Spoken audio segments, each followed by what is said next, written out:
First thing I'd like to say is good evening, and thank you for having me here at the University of Dallas, as well as the Fort Worth Police Department, for giving me an opportunity to speak. I was speaking with Officer Brooks earlier about this area and how it's grown. I wouldn't know it. It was my first time here. But I was telling him just what a great area it seems to be and what great people. So, you know, it's just a very beautiful area, too, so I really appreciate it. And the nicest folks in the world. I really appreciate that. And you come from Washington, D.C., to have folks speak to you, not know your name, or not want anything from you, that's a pretty good statement, so I really appreciate being here.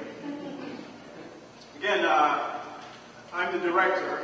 My name is Kelvin Coleman. I'm the director of the State Local Engagement at the U.S. Department of Homeland Security's National Cybersecurity Division. A couple of months ago, I was actually on the White House staff at the National Security Council, working as director of cybersecurity for state and local engagement as well. In both roles, I had a responsibility, and then and now, my primary focus or responsibility in my portfolio is making sure I brief and get governors and state Homeland Security's advisors up to speed on cybersecurity, how it's impacting their state, how it's impacting our country. And obviously, work in conjunction with a lot of partners in that area, including the FBI, U.S. Secret Service, and even CIA on many occasions. We brief information that most Americans will never have access to or shouldn't have access to, right, because it's classified on many levels. And I think that goes to the heart and core of why we have Stop, Think, Connect, though. Because although many Americans may not be able to see that information that we're briefing to a governor, obviously many Americans are connected to the cyber infrastructure. And that's what I want to talk about tonight. I want to talk about cybersecurity and how it impacts us as individuals, as well as members of the greater Dallas-Fort Worth community, and certainly how it impacts Americans overall. We'll cover four main issues here this evening. I'll do it as quickly as possible because we do want to get to some questions. But the four areas I'm going to cover is identity theft, fraud and phishing, cyberbullying, and cyber predators. There are folks like me who are stepping outside their normal role to do events like this all around the country, to talk about these four areas. And that's just how important it is that we get the word out about cybersecurity. I'm also going to share some resources with you, and I'm going to pass along information about cybersecurity awareness and preparedness within your community. I will ask you to interject, please. I will ask you to let it be a dialogue. I certainly want to hear from you. We actually learn a great deal when we go out and do these things from other folks. And so, I want you to talk to me as well, so we can really help each other out. That being said, let's begin with a few questions for you. And I know that we all interact with kids on a regular basis, either through our duties as, I'm quite sure, Officer Brooks, they probably have some great outreach programs to the kids, perhaps like a Boys and Girls Club or something of that nature. And I realize that most of you probably work with kids as well, either in school or in church, or even on the football field or some other athletic event. Let me just ask you, how many hours a day do you think the average kid spends online? So I'd rather not point to people and call them out. I'd rather you raise your hand. But I'm going to ask, how many hours a day do you think kids spend online? Sir, yes, sir. 7.5. 7.5. So are you looking at my notes or something? Okay. Thank you. 8, actually. 8. So let's assume, right, that a kid gets 8 hours of sleep, right? So that leaves 16 hours in a day. 16 waking hours. So of the remaining 16 waking hours that a kid is awake during the day, they're more than likely spending 8 hours, or half of that, online. Incredible. Quite easy. My next question, I'm going to ask you this as well, and the absurdity of the question will actually give you the answer. But let me ask you this. Do you think more kids know how to play a computer game or ride a bike these days? Exactly. I mean, even the absurdity that would be like, okay, I know the answer to that. Here's another one. Do you think kids know how to open a web browser? More kids know how to do that, or more kids know how to swim today? Right? I have an 8-year-old who's on a swim team, right? You know, she can do both actually, so you know, that's scary, you know. So she can swim and open a web browser, right? So, but that's where we are today. As you can see from these two slides that we've just seen, the young Americans are undoubtedly spending a lot of time online. However, I don't think many know the dangers of being online.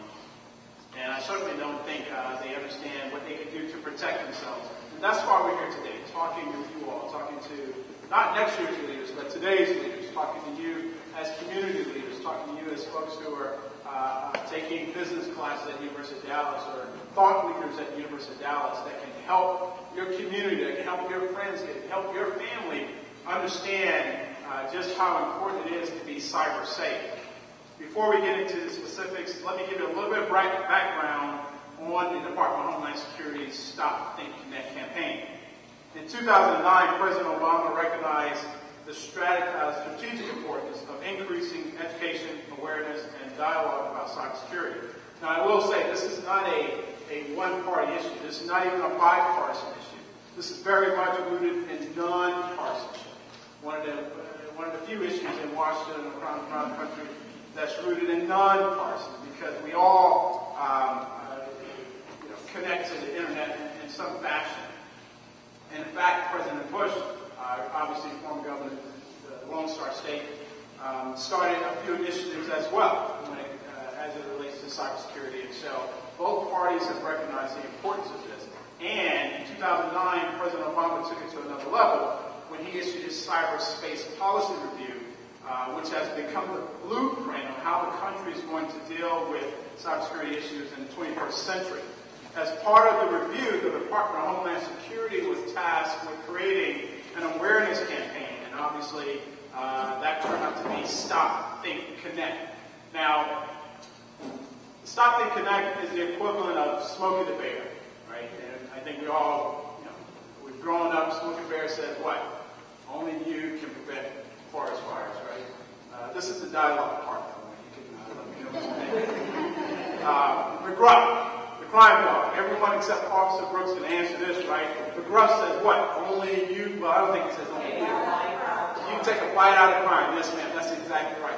Click it, or, we've grown up and seen these public service announcements over the years, and they've been very, very effective. They really have been. So we're hoping that Stop, Think, Connect will do the same thing in the next over the next several years. Now, it doesn't roll off the tongue like only you can prevent forest fires. I get that.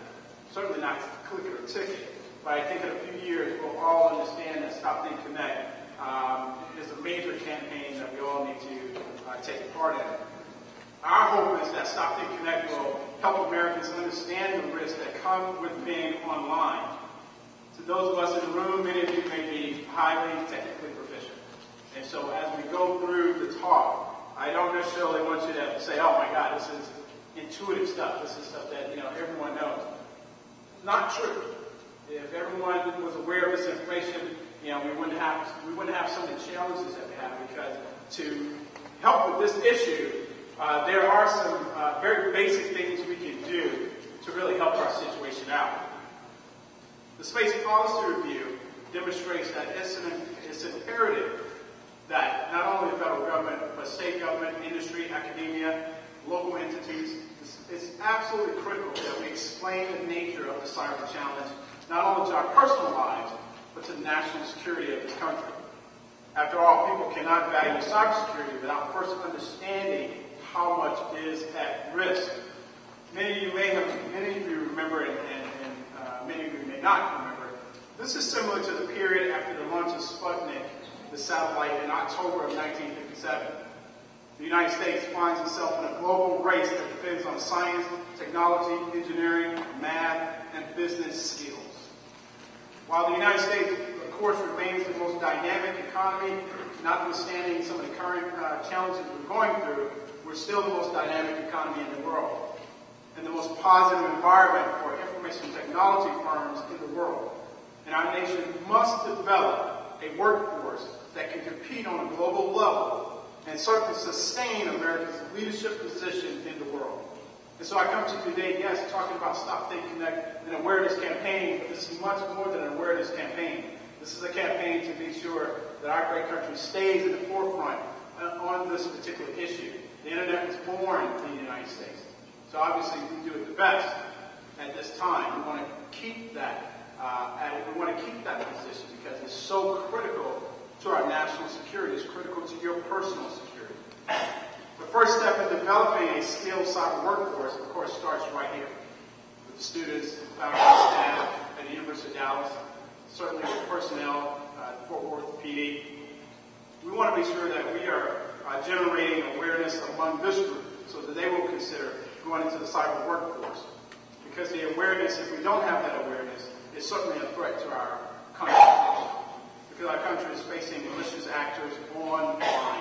Similar to how the federal government teamed with partners to generate awareness about Soviet advancement in the space race after Sputnik, we're in that same race right now as it relates to cybersecurity.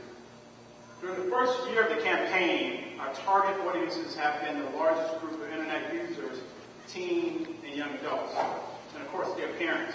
I understand that this room is not completely filled with that demographic, but this room is filled with folks who have access to that demographic, who has influence over that demographic, and certainly that's what we want to talk about today, ways that you can persuade those young folks and the rest of the community to be safe online. As you all know, we've been vigilant over time with being safe online, and we're continuing to do that. But we're trying to take it to the next level, just as you would be safe and try to protect yourself in a physical environment. We want to transcend now and be sure we're doing that online as well. The campaign is part of an unprecedented effort among federal and state governments, industry, and nonprofit organizations. Together, we're working to combat cyber threats and raise awareness. As you can see on the board here, some of our private sector partners, and some are very obvious. You would think that the McAfees of the world and the Facebooks of the world, of course the Googles of the world, they would be partners in this campaign. But you may look up there and say Walmart and Costco, right? I don't know, do you have Costco here? Got Costco here in Texas. I don't know about you all, but when I get paid every 2 weeks or whatever it is, you got direct deposit that can go into my bank. I also have a portion of my check going to Costco every week, just because I know my wife is going to be there that week.